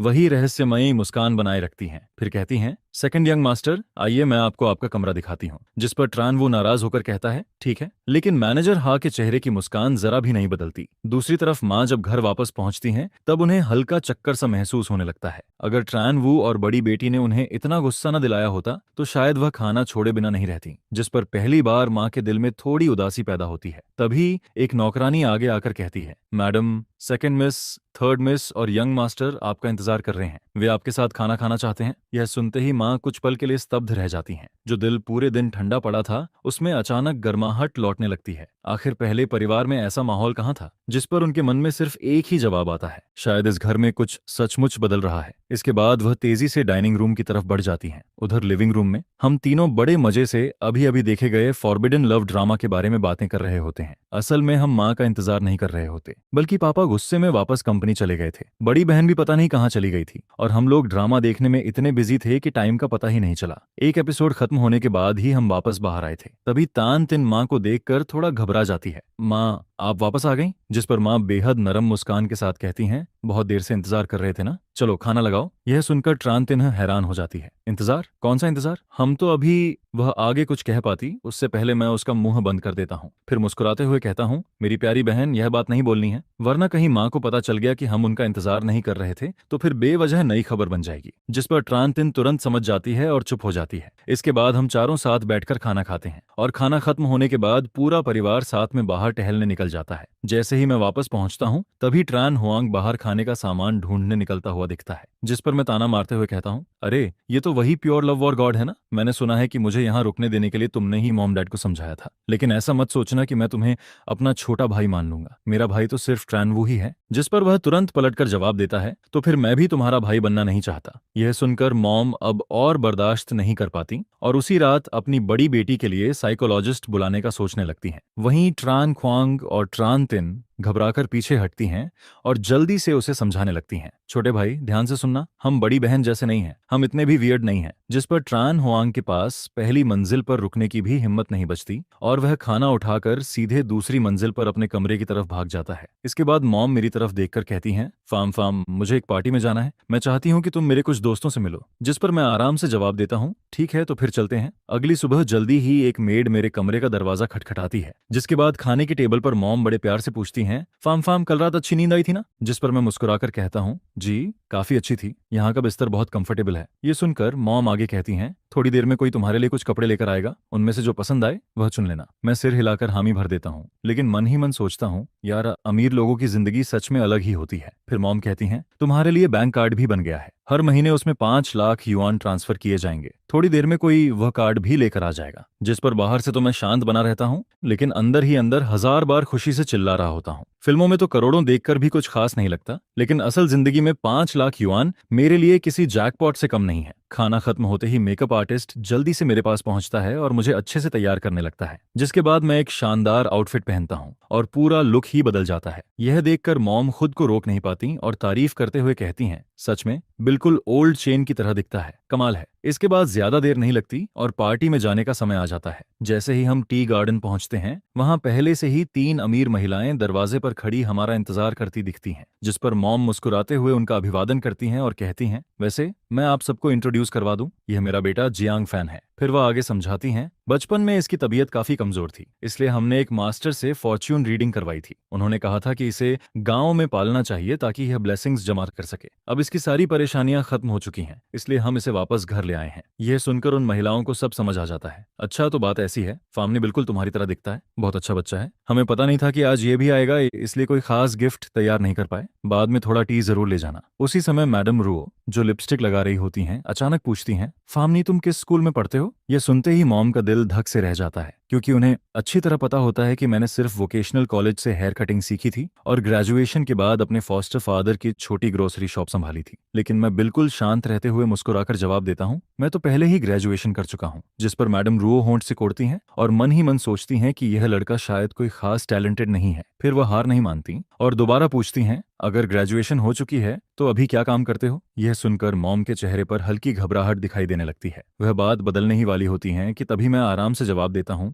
मेरा काम काफी सिंपल है, मैं एक छोटी सी दुकान चलाता हूँ और एक इलाके के लोगों की रोजमर्रा की जरूरतों का मैनेजमेंट करता हूँ। जिस पर मैडम मेरी तुरंत तारीफ करते हुए कहती हैं, वाह बहुत बढ़िया, इतनी कम उम्र में बिजनेस भी शुरू कर दिया। मैं मुस्कुराकर जवाब देता हूँ, ऐसी कोई बड़ी बात नहीं है, बस डैड मुझे पहले से एक्सपीरियंस दिलाना चाहते थे, इसलिए जल्दी ट्रेनिंग शुरू करवा दी। लेकिन मेरी यह बात उन तीनों महिलाओं के कानों में कुछ और ही बन जाती है। उन्हें लगता है कि मेरे पिता मुझे बहुत महत्व देते हैं, इसलिए पहले ही मेरे लिए कंपनी खुलवा चुके हैं और मुझे फ्यूचर हेयर बनाने की तैयारी कर रहे हैं। वहीं मॉम, जो पूरी सच्चाई जानती हैं, पीछे खड़ी बड़ी मुश्किल से अपनी हंसी रोक रही होती हैं। इसके बाद कुछ देर में सभी लोग साइट सीइंग इलेक्ट्रिक कार में बैठकर घूमने निकल जाते हैं। कुछ मिनट बाद टी रूम के अंदर लकड़ी की मेज के पास एक खूबसूरत लड़की बैठी दिखाई देती है। उसके लंबे बाल पोनीटेल में बंधे होते हैं और वह किसी भी समय इन अमीर महिलाओं के लिए नई चाय बनाने को तैयार बैठी रहती है। जैसे ही सब लोग बैठते हैं, वह पोनीटेल वाली लड़की हल्का सा मुस्कुराती है और अपने फोन पर टाइप करने लगती है। मैं आज शहर के कुछ नए अमीर लोगों से मिली हूँ, खासकर चेन फैमिली वाली आंटी से। उनका बेटा तो दिखावा करने का बादशाह है। उन्हें तो सिर्फ साधारण ग्रीन टी दी गई थी, लेकिन वे लोग ऐसे बिहेव कर रहे थे जैसे वेस्ट लेक लॉन्गजिंग पी रहे हों।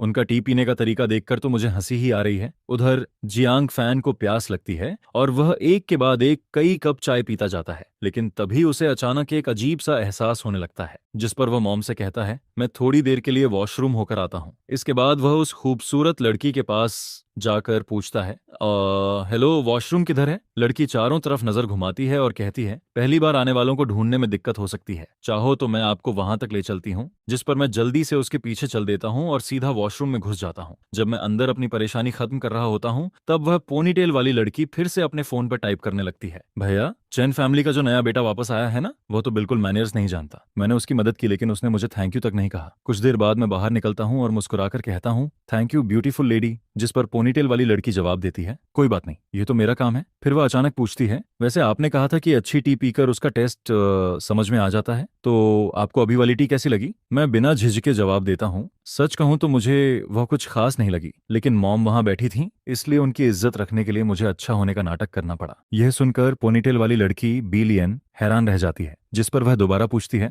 तो फिर आपके हिसाब से कौन सी टी सच में अच्छी होती है? और यह सुनते ही मैं बिना एक पल सोचे तुरंत जवाब देता हूँ, ज्यादातर मिल्क टी की वैरायटीज मुझे पसंद है। यह सुनते ही ब्यूइली आन हैरानी से मुझे देखती है और कहती है, यंग मास्टर ट्रान, आप मजाक कर रहे हैं क्या? जिस पर मैं तुरंत जवाब देता हूँ, मैं मजाक क्यों करूंगा? कहीं ऐसा तो नहीं कि तुमने कभी मिल्क टी पी ही नहीं है? यह सुनकर मैं मन ही मन सोचने लगता हूँ कि यह लड़की भी काफी बेचारी है। जितना भी पैसा कमाती होगी, शायद सब घर भेज देती होगी, खुद पर खर्च करने तक का मन नहीं करता होगा। वहीं BUILYAN मेरे चेहरे पर अजीब सी नजर देखकर और ज्यादा चिढ़ जाती है। इसके बाद मैं अपना फोन उसकी तरफ बढ़ाते हुए कहता हूँ, अगर कभी नहीं पी है तो आज मैं पिलाता हूँ, देखो जो पसंद हो वो ऑर्डर कर लो। जिस पर ब्यूआईलियान मुझे नीचा दिखाने के इरादे से बिना किसी झिझक के सबसे आकर्षक दिखने वाली मिल्क टी चुन लेती है। मैं अपनी दाहिनी आंख झपकाते हुए कहता हूँ, डिलीवरी आने में करीब 20 मिनट लगेंगे, बाद में हम दोनों साथ चलकर ले आएंगे। यह सुनकर बीलियन मेरे उस मीठे व्यवहार को देखकर थोड़ा सस्पिशियस हो जाती है। वह मन ही मन सोचती है कि कहीं उसकी पहचान तो सामने नहीं आ गई। इसके बाद हम दोनों वापस टी रूम में लौट आते हैं। जैसे ही अंदर पहुंचते हैं, मैडम रुओ जानबूझकर पूछती हैं, अरे हाँ, आज वुनी को साथ क्यों नहीं लाई? जिस पर मैं लापरवाही से जवाब देता हूँ, मेरा छोटा भाई आज बिजी है। यह सुनते ही मैडम रुओ को कुछ याद आता है और वह अचानक पूछ बैठती हैं, वैसे एक बात पूछनी थी, फानी का सरनेम जियांग क्यों है? मैं दोनों हाथ जोड़कर गंभीर चेहरा बनाता हूँ और कहता हूँ, आंटी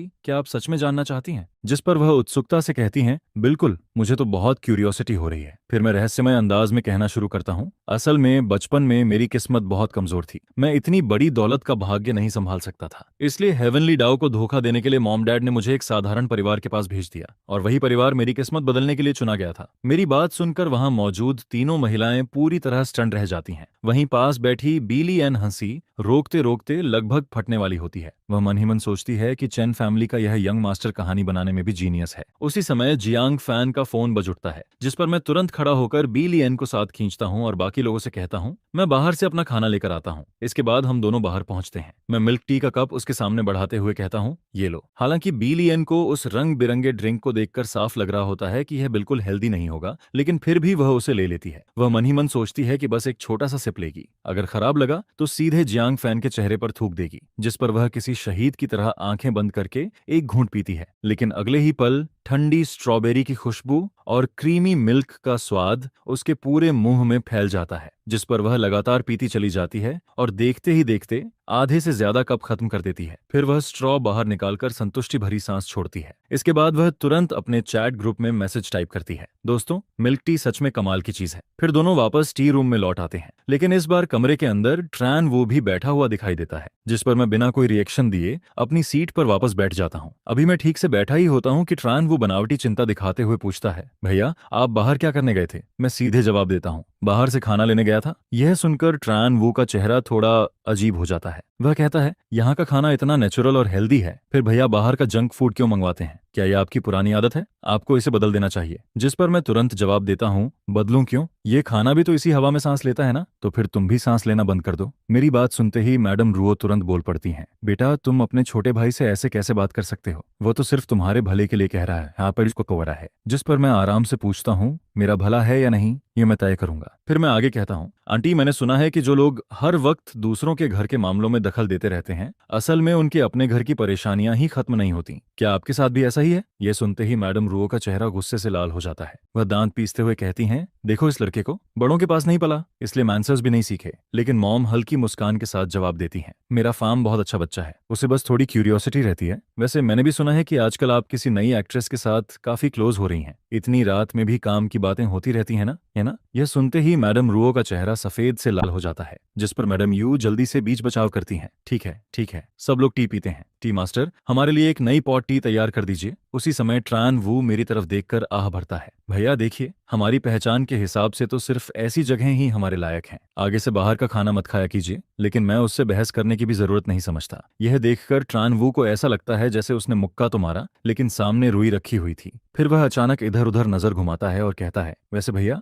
मैंने सुना है कि आप, लेकिन इससे पहले कि वह बात पूरी करता मॉम बीच में बोल पड़ती हैं, वूनी टी पियो बेटा। यह देखकर मैडम रुओ और ज्यादा उत्साहित हो जाती हैं, वूनी तुम क्या कहने वाले थे? जिस पर ट्रान वू घबराकर मॉम की तरफ देखता है और हकलाने लगता है। स्पष्ट था कि वह फिर कोई चाल चलना चाहता था, लेकिन इस बार मैं खुद ही सच सामने रख देता हूँ। असल में कोई बड़ी बात नहीं है, ट्रान वो चैन फैमिली का असली बेटा नहीं है, वह उसी परिवार का बेटा है जिसने मुझे अडॉप्ट किया था। मेरी बात सुनते ही ट्रान वू का चेहरा डर से बदल जाता है। वहीं तीनों महिलाएं भी शौक में पड़ जाती हैं। जिस पर मैं आगे कहता हूँ, अब समझ आया कि वह ये बात क्यों नहीं बताना चाहता था। कोई बात नहीं छोटे भाई, मैं तुम्हें कभी नीचा नहीं समझूंगा। आखिर मैं भी तो पहले उसी परिवार में बड़ा हुआ हूँ जहाँ हर दिन सस्ता टेकअवे खाना खाया जाता था। मेरी बात खत्म होते ही पूरा टी रूम शांत हो जाता है। वहीं बिलियन हंसी रोकते रोकते पेट पकड़ने की हालत में पहुंच जाती है। आखिरकार वह अपनी हंसी छिपाने के लिए गॉसिप मोड में चली जाती है और फोन पर लगातार हा हा हा भेजने लगती है। उधर त्रान वो की आंखों में आंसू भर आते हैं। वह कांपती आवाज में मॉम की तरफ देखकर कहता है, मॉम मैं नहीं। जिस पर मॉम गहरी सांस लेकर धीरे से कहती हैं, मैंने सोचा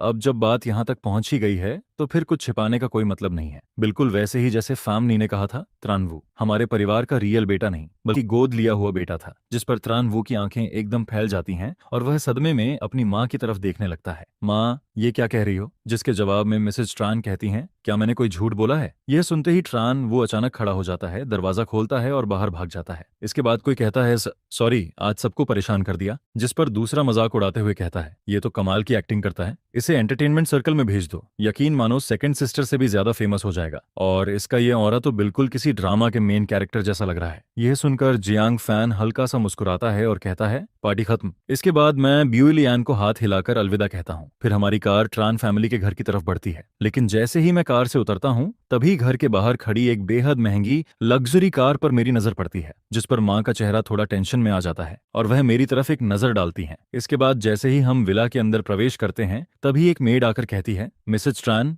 मिस लियो आ चुकी हैं और उनके साथ यंग मास्टर ट्रान वो भी आए हैं। यह सुनते ही मिसेज ट्रान का चेहरा काला पड़ जाता है। फिर वह मुझे साथ लेकर सीधे लिविंग रूम की तरफ बढ़ती हैं। तभी अंदर से लियो रुयान की आवाज सुनाई देती है, ब्रोदर आप परेशान मत होइए, मैं आपके लिए जरूर इंसाफ मांगूंगी। इसके बाद लियो रुयान मिसेज ट्रान को देखकर कहती है, मिस लियो आज अचानक यहाँ कैसे आना हुआ? जिस पर मिसेज ट्रान विनम्रता से कहती हैं, माफ कीजिए मैं अभी बाहर से लौटी हूँ इसलिए आपका ठीक से स्वागत नहीं कर पाई, उम्मीद है आप बुरा नहीं मानेंगी। जिसके जवाब में लियो रुयान कहती है, कोई बात नहीं, दरअसल मैंने सुना कि ट्रानवू को घर से निकाल दिया गया है, लेकिन मैं समझ नहीं पा रही कि आपने मेरे मंगेतर को घर से क्यों निकाल दिया। यह सुनकर मिसेस ट्रान कहती हैं, शायद मिस लियो को पूरी बात नहीं पता, हाल ही में हमें पता चला है कि ट्रानवू हमारा जैविक बेटा नहीं है और घर में उसकी उम्र की कई बेटियां भी हैं, ऐसे में उसका यहाँ रहना अब सही नहीं लगता। जैसे ही मिसेस ट्रान अपनी बात खत्म करती हैं ट्रानवू अपनी मुट्ठियां कस लेता है और अगले ही पल उसकी आंखों से आंसू बहने लगते हैं। यह देखकर लियो रुयान नाराज होकर कहती है, ये तो बहुत ज्यादा गलत है, ट्रानवू बचपन से इसी घर में बड़ा हुआ है, मुझे पूरा भरोसा है कि आप सबने उसे अपने परिवार के सदस्य की तरह ही ट्रीट किया होगा, अब अचानक उसे बाहर निकाल देना क्या सिर्फ इसलिए है कि किसी और के लिए जगह बनाई जा सके? जिस पर मिसेस ट्रान शांत स्वर में कहती हैं, अगर ऐसा है भी तो क्या हुआ? यह सुनकर लियो रुयान सीधे मेरी तरफ देखती है और कहती है, मिस्टर ट्रान मैं पहले ही साफ कर देती हूँ, इस तरह का आदमी मेरी नजर में जरा भी जगह नहीं रखता। मैं उम्मीद करती हूँ कि आप लोग बिना मेरी मर्जी के शादी का पार्टनर नहीं बदलेंगे, क्योंकि मैं किसी खास इंसान के साथ शादी करने के लिए बिल्कुल तैयार नहीं हूँ। यह सुनते ही मैं उत्साहित होकर चिल्ला पड़ता हूँ, तो तुम्हारा मतलब है कि तुम मुझसे शादी करने से इनकार कर रही हो? जिस पर लियो रुयान तुरंत जवाब देती है, बिल्कुल। यह सुनकर मैं मन ही मन सोचता हूँ, वाह क्या कमाल की औरत है, इसने मुझे रिजेक्ट करने की हिम्मत कर ली। मैं सच में गुस्सा हो गया हूँ। इसके बाद मैं ट्रे से पानी का गिलास उठाता हूँ और सीधे लियो रुयान के पास पहुंच जाता हूँ। फिर मैं हाथ घुमाकर पूरा गिलास उसके ऊपर उड़ेल देता हूँ, जिससे वह सिर से पैर तक भीग जाती है और उसके तुरंत बाद मैं ट्रानवू के चेहरे पर एक जोरदार थप्पड़ भी जड़ देता हूँ। यह देखकर वहां मौजूद सभी लोग एकदम स्तब्ध रह जाते हैं। जिस पर मैं लियो रुयान के कान के पास झुककर धीरे से कहता हूँ, कितना बड़ा कोइंसिडेंस है, मुझे भी तुम्हारे जैसी लड़की बिल्कुल पसंद नहीं है। तुम सोचती हो कि तुम मुझसे शादी कर सकती हो? सपने देखना बंद करो, तुम तो सिर्फ उस ग्रीन टी बॉय के साथ ही अच्छी लगती हो। इसके बाद मैं नौकरों की तरफ देखकर कहता हूँ, मिस लियो के कपड़े गंदे हो गए हैं, इन्हें बाहर तक छोड़ाओ, वरना ये यहीं खड़ी रहीं तो पूरा लिविंग रूम गंदा हो जाएगा। इसलिए जल्दी से अपने ट्रू लव का हाथ पकड़ो और यहाँ से निकल जाओ। सब बड़े हो चुके हो, थोड़ा सेल्फ रिस्पेक्ट भी रखो, और हाँ खुद जाकर अपने माता पिता से कहो कि मेरे साथ हुई ये एंगेजमेंट खत्म कर दें। इतना कहने के बाद मैं सीधे दूसरी मंजिल पर चला जाता हूँ और एक बार भी पीछे मुड़कर नहीं देखता। फिर जब मैं रात के खाने के लिए नीचे आता हूँ तब तक उन दोनों का कहीं कोई निशान नहीं होता। डाइनिंग टेबल पर बैठते ही पिताजी कहते हैं, शाओफैन आज तुमने हद से ज्यादा बदतमीजी कर दी, 2 दिन बाद मैं तुम्हें लियो फैमिली के घर लेकर जाऊंगा और माफी मंगवाऊंगा। जिस पर मैं आराम से पूछता हूँ, पिताजी क्या हमारी फैमिली सिर्फ लियो फैमिली की मदद से ही टिकी हुई है? मैं अभी अभी घर लौटा हूँ इसलिए शायद मुझे पूरी सिचुएशन नहीं पता, लेकिन जहां तक मैं समझता हूँ हमारी फैमिली के पास प्रोडक्ट्स हैं और लियो फैमिली के पास बिजनेस चैनल्स हैं। दोनों फैमिलीज का को-ऑपरेशन वैसे भी दोनों के लिए फायदेमंद है। तो अगर मैं लियो फैमिली में शादी कर भी लूं तो मुझे क्या मिलेगा? एक ऐसी पत्नी जो मुझसे प्यार तक नहीं करती और जो शायद मेरे छोटे भाई के साथ अफेयर भी कर सकती है। बेशक हमारे जैसे परिवारों में प्यार को ज्यादा महत्व नहीं दिया जाता, लेकिन अगर ऐसा ही है तो फिर ट्रान वू को ही एंगेजमेंट जारी रखने दीजिए। या फिर क्या आपको खुद यकीन नहीं कि उसके जरिए ट्रान फैमिली को कोई फायदा मिलेगा? और शायद लियो फैमिली को भी भरोसा नहीं कि ट्रान वू के साथ शादी करके ये पार्टनरशिप और मजबूत हो पाएगी। मेरी बातें सुनकर पिताजी साफ तौर पर हैरान रह जाते हैं। जिस पर मैं आगे कहता हूँ, क्यों ना हम इस मौके का इस्तेमाल करके लियो फैमिली को टेस्ट करें। अगर वे को-ऑपरेशन जारी रखना चाहते हैं तो वे खुद हमारे पास आएंगे, और अगर उन्हें अभी भी इस पार्टनरशिप की जरूरत है तो वे इतनी आसानी से एंगेजमेंट खत्म नहीं करेंगे, लेकिन अगर वे एंगेजमेंट तोड़ देते हैं तो इसका मतलब होगा कि उनके अंदर कोऑपरेशन जारी रखने की इच्छा पहले से कम हो चुकी है। उस स्थिति में हम किसी दूसरे पार्टनर की तलाश कर सकते हैं। यह सुनकर पिताजी अपनी उंगलियां आपस में फंसाकर ठुड्डी के नीचे रखते हैं और कुछ देर सोचने लगते हैं। फिर आखिरकार वे मेरी बात से सहमत हो जाते हैं, जिस पर मैं मन ही मन उनका मजाक उड़ाता हूँ, क्योंकि सच कहूं तो मुझे खुद नहीं पता था कि मैं अभी क्या क्या बोल गया था। फिर अगली सुबह नाश्ते के समय जैसे ही ट्रान जिंग मुझे देखती है, वह जल्दी से मेरे पास आ जाती है और धीमी आवाज में पूछती है, सुना है कल तुमने लियू रुयान की अच्छी खासी बेइज्जती कर दी। जिस पर मैं मुस्कुराते हुए जवाब देता हूँ, इतना भी नहीं, मैंने तो बस उसके ऊपर एक गिलास पानी फेंका था। यह सुनकर ट्रान जिंग हंस पड़ती है और कहती है, जैसा सोचा था बिल्कुल वैसे ही, आखिर तुम मेरी ही ब्रदर हो। असल में पहले से ही उसे लियू रुयान जैसी लड़की बिल्कुल पसंद नहीं थी। तभी ऊपर दूसरी मंजिल से ट्रान हुआंग नीचे उतरती है और पूछती है, तुम लोग क्या बातें कर रहे हो। जिस पर ट्रान जिंग हंसते हुए कहती है, कुछ खास नहीं, बस कल लियू रुयान खुद घर तक आ गई थी और कह रही थी कि वह हमारे छोटे भाई से शादी करना चाहती है, कोई बड़ी बात नहीं है। यह सुनते ही ट्रान हुआंग जल्दी से पूछती है, तो क्या कल शाओवू भी वहां था। जिसके जवाब में ट्रान जिंग सिर हिलाते हुए कहती है, हाँ बिल्कुल था, लियू रुयान उसी के लिए गुस्सा निकालने आई थी। फिर वह मजाकिया अंदाज में कहती है, सच में उन दोनों को देखकर तो बड़ा मजा आता है। एक आंसुओं से भरी आंखों के साथ सिस्टर लियू पुकारता रहता है और दूसरी एक हैंडसम बॉय के लिए आगबबूला हो जाती है। लगता है दोनों एक दूसरे से अलग ही नहीं होना चाहते। इसके बाद वह मेरी तरफ देखकर मुस्कुराती है और कहती है, लेकिन मुझे पूरा यकीन है कि हमारे छोटे भाई के दिल में अपनी क्वीन सिस्टर के लिए हमेशा एक खास जगह रहेगी। यह सुनते ही ट्रान हुआंग का चेहरा गुस्से से भर जाता है। असल में वह घर के सभी लोगों से बहस करके बाहर जाकर ट्रान वू से मिलने वाली थी, लेकिन तभी एक अनहोनी हो जाती है। मिसेस ट्रान उसे सीधे हाउस अरेस्ट कर देती हैं और साफ कह देती हैं कि अगर उसने घर से बाहर कदम रखा तो उसके सारे पद और अधिकार छीन लिए जाएंगे। इसके बाद नाश्ता खत्म होने पर माँ मेरी तरफ देखकर कहती हैं, 3 दिन बाद फैमिली रिकॉग्निशन सेरेमनी रखी गई है। थोड़ी देर में डिजाइनर घर आएगा और तुम्हारे लिए फॉर्मल ड्रेस लेकर आएगा। तभी मेरा फोन बज उठता है। फोन उठाते ही दूसरी तरफ से सॉन्ग जिए की हंसती हुई आवाज सुनाई देती है, हाँ हाँ हाँ श्याओ फैन, तू कहाँ गायब हो गया। मैं कैंटीन में तुझे ढूंढने गया था, लेकिन तू कहीं दिखाई ही नहीं दिया। इसके बाद वह अचानक अपनी आवाज धीमी करता है और फिर जोर से चिल्लाता है, सुन, मैं तुझे एक बात बताने वाला हूँ, लेकिन ज्यादा शौक मत हो जाना। तेरा ये भाई अब ऑफिशियली अमीर आदमी बन चुका है। जिस पर मैं हंसते हुए कहता हूँ, मुझे भरोसा नहीं होगा जब तक तू मुझे 50,000 युआन भेजकर अपनी ताकत साबित नहीं करता। अगले ही पल मेरा फोन नोटिफिकेशन से भर जाता है, जिस पर मैं हैरानी से देखता हूँ कि उसने सच में पैसे ट्रांसफर कर दिए थे। यह देखकर सॉन्ग जे उत्साहित होकर कहता है, अब जल्दी बता, आखिर तू अचानक रिच गाय कैसे बन गया। इसके बाद मैं धीरे धीरे पिछले कुछ दिनों में मेरे साथ जो कुछ हुआ था वह सब उसे बताने लगता हूँ। मेरी बात सुनकर वह हैरान होकर कहता है, यार तेरी किस्मत भी कमाल है, ऊपर से वो फेक यंग मास्टर भी निकल आया। जिस पर मैं हंसकर कहता हूँ, इसलिए तो कह रहा हूँ कि मैं बस टेम्परेरी अमीर बना हूँ, कौन जाने कब यह सपना खत्म हो जाए। यह सुनकर सॉन्ग जिए तुरंत बोल पड़ता है, ऐसा मत बोल, अगर मैं तेरी जगह होता तो उस फेक यंग मास्टर को उसी समय घर से बाहर फेंक देता। जिस पर मैं जवाब देता हूँ, उसे पहले ही घर से निकाला जा चुका है। यह सुनकर सॉन्ग जे कुछ सेकंड के लिए चुप रह जाता है। फिर वह गहरी सांस लेकर कहता है, वो इतना कमजोर निकला, लेकिन मुझे लग रहा है कि फैमिली रिकॉग्निशन पार्टी वाले दिन वह जरूर कोई ड्रामा करेगा। हो सकता है वह जानबूझकर खुद को नुकसान पहुंचाए और इल्जाम तेरे ऊपर लगा दे, या फिर तुझे पूल में धक्का देने का आरोप लगा दे और शायद तेरे जैसी ही ड्रेस पहनकर आए, फिर लोगों के सामने दिखाने की कोशिश करे कि वह तुझसे ज्यादा अच्छा लग रहा है। यह सुनकर मैं बड़बड़ाता हूँ, ऐसा नहीं हो सकता, मैंने तो आज ही अपनी ड्रेस फाइनल की है। लेकिन सॉन्ग जे उत्साहित होकर मेज पर हाथ मारता है और कहता है, मैं शर्त लगाता हूँ कि वह बिल्कुल वही ड्रेस पहनकर आएगा। अगर ऐसा हुआ तो तू मुझे पेंगुइन प्लेटफॉर्म का VIP अकाउंट दिलाएगा। जिस पर मेरी भी दिलचस्पी बढ़ जाती है और इसी तरह बातें करते करते 3 दिन कब गुजर जाते हैं पता ही नहीं चलता। देखते ही देखते फैमिली रिकॉग्निशन बैंक्वेट का दिन आ जाता है। उस सुबह ट्रान जिंग अचानक हीरोइन मोड में आ जाती है और कहती है, आज मेरे छोटे भाई को किसी बात से डरने की जरूरत नहीं है, जब तक हम बहनें यहाँ हैं कोई तुम्हें परेशान नहीं कर सकता। जिस पर मैं बिल्कुल शांत चेहरे के साथ कहता हूँ, मुझे डर नहीं लग रहा, लेकिन मन ही मन में सोचता हूँ कि आमतौर पर ऐसे ड्रामा स्क्रिप्ट्स में जब कोई मुसीबत आती है तब पेरेंट्स और सिस्टर्स हमेशा आखिरी मोमेंट में पहुंचते हैं, इसलिए अगर आज कुछ हुआ भी तो शायद ये दोनों बहनें मेरे पास मौजूद नहीं होंगी। इसके बाद मैं वह स्टाइलिश सूट पहन लेता हूँ। फिर पूरा परिवार ट्रान फैमिली की पुरानी मैंशन की तरफ रवाना हो जाता है। जैसे ही मैं हॉल में प्रवेश करता हूँ, मेरी नजर सीधे दूसरी मंजिल पर चली जाती है। मुख्य दरवाजे के ठीक सामने बालकनी पर 2 बुजुर्ग खड़े दिखाई देते हैं, जिस पर ट्रांजिंग तुरंत मेरा परिचय कराती है। शाओफान, वो तुम्हारे दादा दादी हैं, डरो मत, चलो ऊपर चलकर उन्हें हेलो बोलते हैं। उन्होंने तुम्हारे बारे में सब सुन रखा है और काफी समय से तुमसे मिलना चाहते थे। यह सुनकर मैं सिर हिलाता हूँ। उधर जो मेहमान पहले से पहुंचे हुए थे वे आज के मेन कैरेक्टर को देखकर लगातार मेरी तरफ देखने लगते हैं, लेकिन तभी अचानक मेन डोर दोबारा खुलता है, जिस पर वहां मौजूद सभी लोग रिफ्लेक्स में उस तरफ देखने लगते हैं और अगले ही पल सब देखते हैं कि ट्रान हुआंग ट्रान वू का हाथ पकड़े हुए बड़ी शान से अंदर प्रवेश कर रही है। यह देखकर मैं तुरंत अपना हाथ माथे पर रख लेता हूँ। धत्त तेरे की, इतना ओवर एक्टिंग करने की क्या जरूरत थी।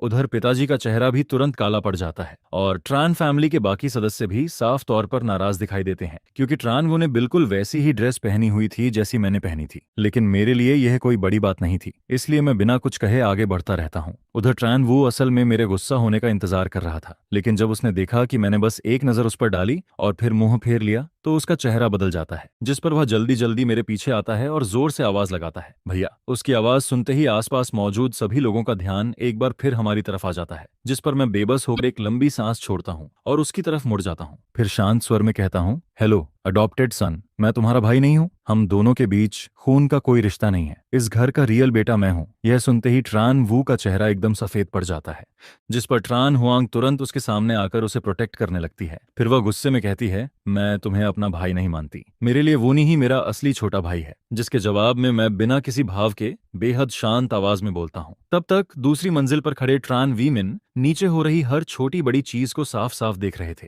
जिस पर उनके चेहरे की तीखी और सख्त भावनाएं भी धीरे धीरे नरम पड़ने लगती हैं। फिर वह अपनी दाढ़ी सहलाते हुए अपनी पत्नी से कहते हैं, मुझे लगता है कि यह नया मिला हुआ पोता काफी अच्छा है। जिस पर दादी भी अपनी भौहें ढीली करते हुए सिर हिलाती हैं और कहती हैं, सच में ये काफी अच्छा लगता है। इसका नाम शायद श्याओ फैन है ना। थोड़ी देर में मुझे अपनी वह घड़ी इसे गिफ्ट करनी चाहिए। इसी दौरान जब दोनों आपस में बात कर रहे होते हैं, मैं सीधे दूसरी मंजिल पर पहुंच जाता हूं, जिस पर ट्रान तिन बड़े उत्साह से दोनों का अभिवादन करती है। दादाजी, दादी जी, बहुत समय हो गया आप दोनों से मिले हुए। इसके बाद वह बड़े प्यार से अपने नए छोटे भाई का परिचय करवाती है। दादाजी, दादी जी, यह हमारे घर का नया यंग मास्टर जियांग फैन है, जिसे हम हाल ही में वापस लेकर आए हैं। जिस पर मैं भी आगे बढ़कर नमस्ते करता हूँ। दादी संतुष्ट मुस्कान के साथ मेरे पास आती हैं और मेरा हाथ पकड़कर कहती हैं, अच्छा, बहुत अच्छा। यह बच्चा तो हमारे बेटे और बहू की सारी खूबियों का परफेक्ट मेल लगता है। देखो तो कितना हैंडसम लड़का है। जिसके जवाब में मैं मुस्कुराकर कहता हूँ, धन्यवाद दादी जी, लेकिन आपकी पर्सनालिटी तो और भी कमाल की है। यह छिपाओ ड्रेस आप पर बेहद शानदार लग रही है। आपकी उम्र की बहुत सी महिलाएं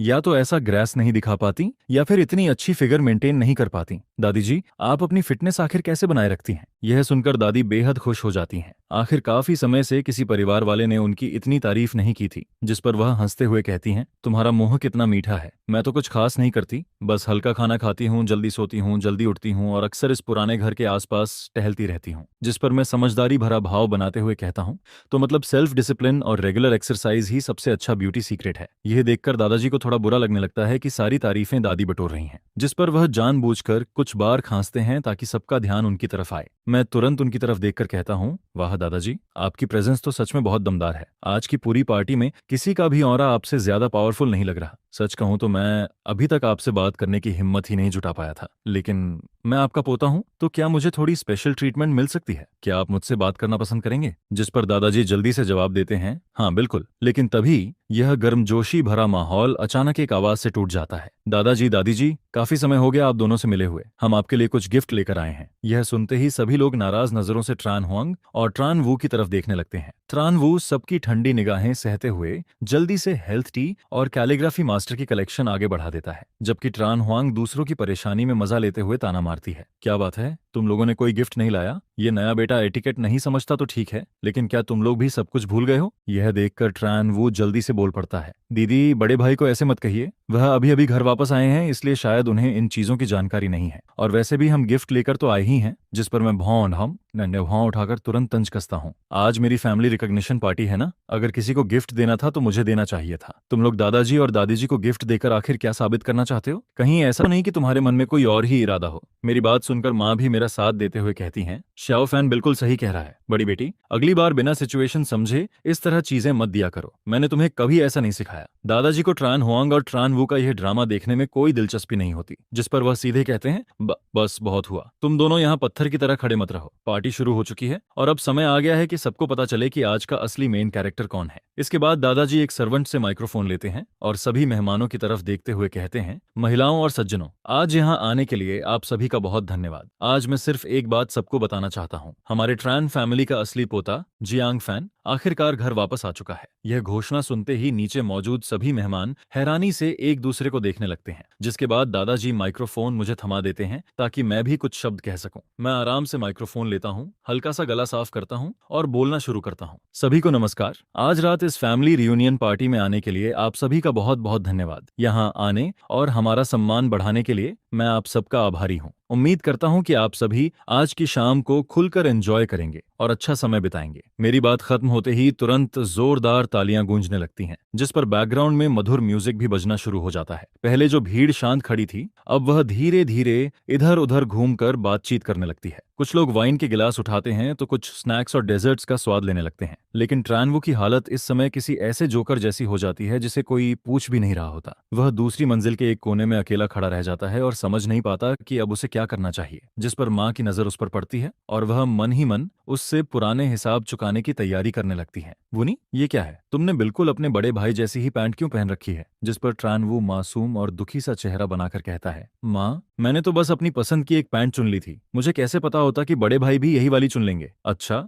ऐसा है? मुझे तो इस बात का बिल्कुल पता नहीं था। यह सुनते ही ट्रान हुआंग को महसूस होता है कि मामला बिगड़ रहा है, जिस पर वह तुरंत आगे बढ़कर उसका पक्ष लेने लगती है। माँ, असल में सब लोग वूनी के प्रति बहुत लापरवाह रहे हैं, इसलिए मैंने खास तौर पर हमारे फैमिली डिजाइनर को बुलाया था ताकि वह उसके लिए कपड़े तैयार कर सके। जिस पर माँ का चेहरा ठंडा पड़ जाता है और वह कहती हैं, लगता है तुमने मेरी बातों को कभी दिल से सुना ही नहीं। यह कहकर वह सीधे नीचे चली जाती हैं। मैं देखता हूँ कि इन लोगों को यहाँ कोई फायदा नहीं मिलने वाला है, इसलिए मैं भी उन्हें हवा की तरह इग्नोर कर देता हूँ और उनके पास से निकलकर आगे बढ़ जाता हूँ। लेकिन जैसे ही मैं सीढ़ियों से नीचे जाने वाला होता हूँ, अचानक मेरा बैलेंस बिगड़ जाता है, जिस पर मुझे तुरंत एहसास होता है कि किसी ने मौका देखकर मेरा पैर अड़ा दिया है। मैं अपने शरीर की गति के साथ आगे की तरफ गिरने लगता हूँ, लेकिन अगले ही पल मेरा हाथ मजबूती से सीढ़ियों की रेलिंग्स को पकड़ लेता है। फिर मैं अपनी बाहों में ताकत लगाकर खुद को संभाल लेता हूँ और सीधा रेलिंग के ऊपर बैठ जाता हूँ। इसके बाद मैं उसी रेलिंग्स का सहारा लेकर दूसरी मंजिल से पहली मंजिल तक फिसलता हुआ नीचे पहुंच जाता हूँ। यह नजारा देखकर ट्रानवू पूरी तरह सन्न रह जाता है। उसकी आंखें हैरानी से फैल जाती हैं और वह कुछ पल तक बिल्कुल जड़ होकर खड़ा रह जाता है।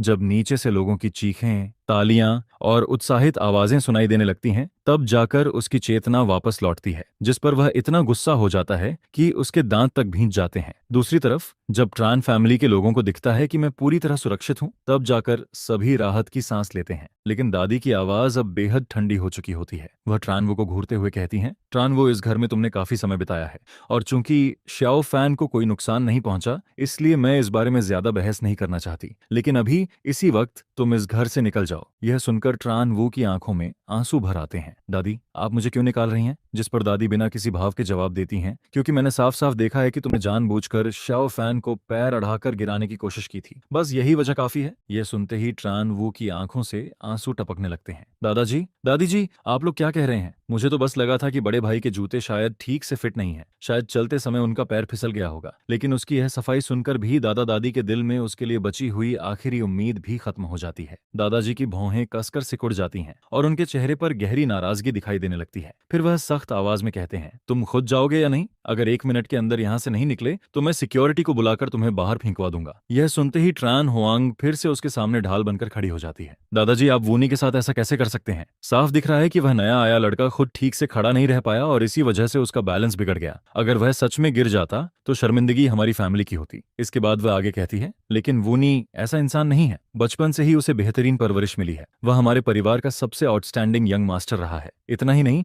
वह हमेशा बड़ों का सम्मान करता है और आज भी आपके लिए गिफ्ट लेकर आया है। आप उसे इतनी बेरहमी से घर से नहीं निकाल सकते। लेकिन इस बार दादाजी उनकी कोई बात सुनने के मूड में नहीं होते, जिस पर वह सीधे अपने पीछे खड़े लोगों की तरफ हाथ हिलाते हैं। इन दोनों को अलग अलग करके तुरंत गेस्ट रूम में ले जाओ। फिर वह सख्त आवाज में आगे कहते हैं, जब तक यह पार्टी खत्म नहीं होती, इन्हें वहां से बाहर नहीं निकलने देना, एक कदम भी नहीं। जिस पर कई सुरक्षाकर्मी तुरंत आगे बढ़ते हैं और दोनों को अलग अलग पकड़कर वहां से ले जाने लगते हैं। और इसी के साथ यह पूरा मामला फिलहाल यहीं खत्म हो जाता है।